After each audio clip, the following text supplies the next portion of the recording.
Since childhood, Hayley Williams carried a great trauma: her parents' divorce. Hayley spent her life thinking that the divorce was her fault and projected that guilt onto her own marriage. This led Hayley to live with just a mattress in a cabin full of bats and spiders. But how did Hayley Williams, the successful lead singer who influenced millions of young people with the band Paramore, end up in such a complicated situation? And how does psychology explain her journey? You're watching The Dark Side of the Stars, and today we're going to uncover the dark side of Hayley Williams.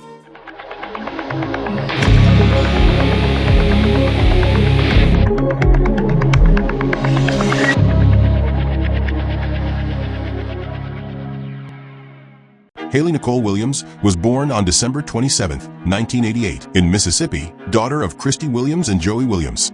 Hayley grew up in a very religious family. Hayley sang in the church choir and always received support from her parents. The problem was that her parents fought a lot, and the only possible solution for them was divorce. Her parents remarried when she was 5, and she lived with her mom and her stepfather, who was very rude and invasive. Even so, she tried to have a good childhood with her mom. She played piano, loved riding bikes, adored collecting Barbies, and was very loved by her grandparents. She gained some half-siblings from both her father and mother. However, when she was 12, another divorce happened, and she and her mom moved, actually more like escaped, from her stepfather to Tennessee. That's when Hayley's life took a big turn. She and her mom lived with some friends, faced some hardships, stayed in a bad hotel, then a trailer, and even in an apartment furnished with donations from a church group. Hayley, who became a role model for a generation of young people, suffered greatly when she was the same age as most of her fans. At 12, during her move to Nashville, Tennessee, Hayley said that her life in school was a horror show. There was a group of mean and unpleasant girls who tormented her because of her accent and appearance, calling her a lesbian and insulting her. One day, she came home crying and almost decided to start homeschooling. But she ended up meeting the Farrow brothers, Josh and Zach, from an independent band. This is how Paramore started, with the brothers, Hayley, and their neighbor Jason Bynum on bass. At the time, the band was still called Factory, and in 2004, they changed their name to Paramore. A year later, Hayley and her friends released their first album, All We Know Is Falling. The album sold well, about 50,000 copies right off the bat, but the big success came with the album Riot. It sold almost 5 million copies worldwide, turned the band into a phenomenon, and made Hayley the reference for a generation in the 2000s. In the early days of the band, there was some pressure from the record label to launch her as a solo artist, but Hayley didn't want that at all. She was the one who wrote almost all of the songs, who thought about the band's strategy, show formats, stage design, and everything artistic. Hayley dated Josh, then they broke up, which caused some tension at the time. The attention started turning more toward her than the band, and the band almost ended.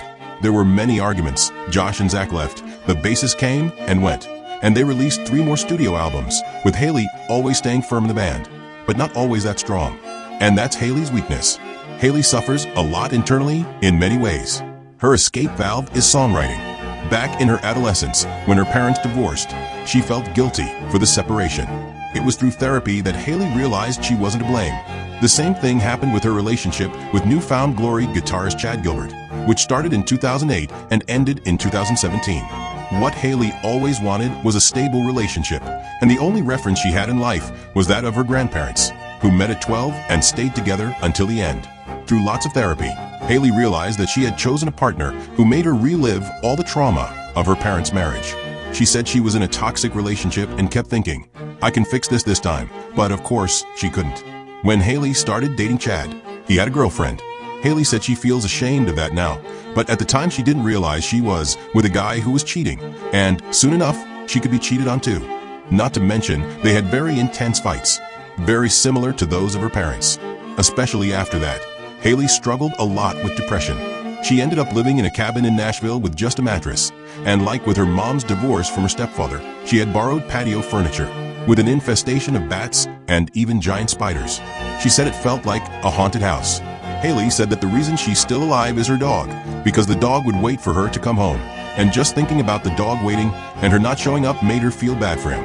Hayley continued not only with therapy, but also took medication for depression, and this has helped her a lot. Hayley said that when talking about mental well-being, we also have to look for physical signs. She even weighed 41 kilos at one point. She also suffered from skin cracks and skin picking, pulling the skin off the tips of her fingers. Hayley also mentioned that she has a great fear of being abandoned. She lived through several divorces. Her parents, her mom with her stepfather, her dad with his stepmother, and her own divorce. Not to mention the comings and goings of bandmates. Hayley is incredibly young. She was only 16 or 17 when they released the first album and became famous. Now at just over 30, she already feels like an older woman and says she is proudly finding her femininity and, through that, is learning to value herself more. Hayley was the first woman in history to reach the top of the music charts, both as a solo artist and as the leader of a band. As we've seen, Hayley realized that she chose a partner who made her relive her parents' failed marriage and thought she could fix the trauma from the past in this marriage. The question remains, why do we have the tendency to update past experiences in current relationships? Where does Hayley's need to copy the past into the present come from? Well, Hayley herself concluded that she was in a toxic relationship with her partner and that she put the responsibility of making that relationship work on her shoulders, as if she was copying the patterns of her relationship with her parents and applying them to the present one. After all, why do we update old relationship patterns from the past in our current ones? Freud discovered that this mechanism of the psyche, which brings past emotional experiences into current relationships, is called transference. Transference is the repetition of childhood prototypes experienced with the sensation of being current. Transference is a universal phenomenon, meaning that all of us, in our relationships, experience transference. A large part of our issues, expectations, hopes, and behaviors in relationships, whether in romantic relationships, with friends, bosses, or authority figures, have a transferential nuance. Much of what happens in our current relationships is echoes of past stories that have fallen into our unconscious. Stories of love, hate, or indifference.